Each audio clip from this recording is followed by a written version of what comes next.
बेटा तुम खड़ी क्यों हो क्लास में? सीट नहीं मिल रही, आगे आ जाओ, थर्ड लाइन में आ जाओ, थर्ड लाइन में बैठा लो बेटा इसको। फिर तेरी बहन को जब कोई कहेगा यहाँ आके बैठ जा, फिर अच्छा लगेगा? थोड़ा लिमिट में रहना चाहिए ना। बैठ जाओ बेटा। चलो अपने देखो, अपने व्यवहार को ऐसा रखो जैसा तुम दूसरे के साथ करो, तुम्हारी बहन के साथ वही होगा। यहाँ नहीं, जहाँ वो कॉलेज में जाएगी वहाँ होगा, बस में होगा, ऑटो में होगा। समाज सबसे मिलके बनता है। तुम घटिया हो ना किसी के लिए, तो तुम्हारी बहन के लिए 100% कोई ना कोई घटिया। भगवान जो है कर्मा रिटर्न्स बैक है, ये सीधी थ्योरी है ये। और ये मैं अपने लिए भी मानती हूँ, मैं अपनी बेटी के लिए भी मानती हूँ। मैं जैसा कर रही हूँ ऐसा ही मेरे साथ होगा, या मेरे घर वालों के साथ। तुम जैसा कर रहे हो ऐसा तुम्हारे भाई बहनों के साथ होगा ही होगा। हम किसी भी बेटी के साथ गलत करेंगे ना, तो अपने आप को इसके लिए तैयार रखना कि मेरी बहन भी पढ़ने निकलेगी। आज छोटी है तो कल निकलेगी। चाचा की बेटी, मामा की बेटी, ऐसा नहीं कोई घर में रिश्ते ही ना हो, माँ भी तो होगी। जैसा तुम कर रहे हो ऐसा तुम्हारी माँ के साथ जरूर घटित हुआ होगा।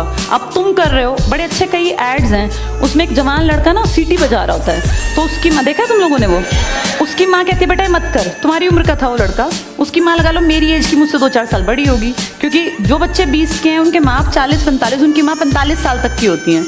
तो लगातार सीटियाँ बजा रहा है, उसकी माँ उसको कहती है बेटा मत कर, वो इरिटेट हो जाती है।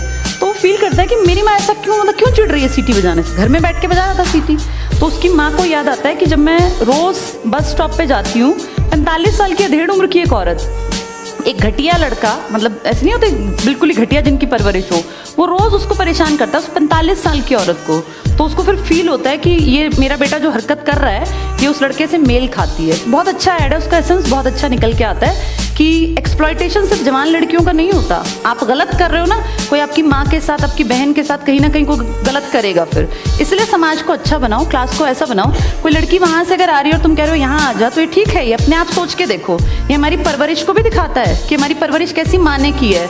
अपनी बेटियों को जितने हम संस्कार देते हैं ना, उससे ज्यादा बेटों को देने चाहिए, क्योंकि गलत करने वाले लड़के ही तो है ना, किसी के प्रति गलत कमेंट करने वाले। ये ठीक नहीं होता।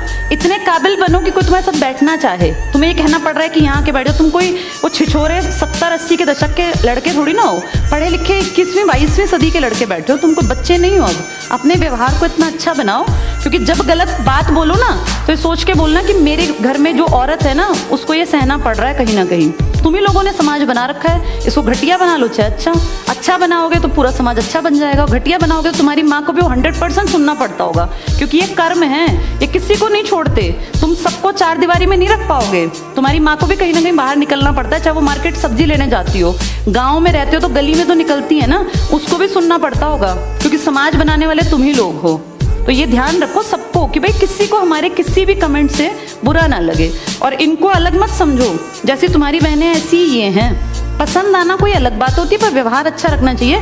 तुम्हारी परवरिश अच्छी माने की है, कम से कम ये दिखा के चलना।